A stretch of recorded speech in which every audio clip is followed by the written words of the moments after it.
অকেশনে যখন তোমরা বাইরে যাও, বন্ধুদের সাথে খাওয়া দাওয়া করো, মা বাবার সাথে প্রচুর খাওয়া দাওয়া করো, তখন মনে হয় ইস পেটটা খুব ভরে গেছে, এবার একটা কোল্ড ড্রিঙ্কস খেয়ে নিই, তাহলে মনে হয় হজম হয়ে যাবে।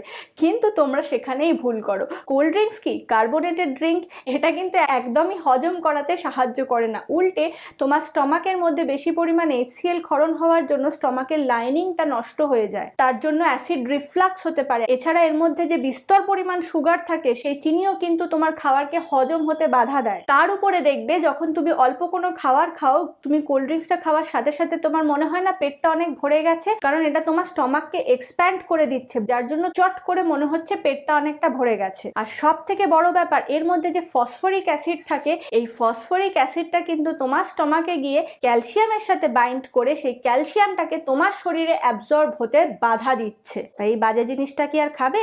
তার থেকে ফ্রেশ ফলের রস, আখের রস, ডাবের জল খাওয়া অনেক ভালো।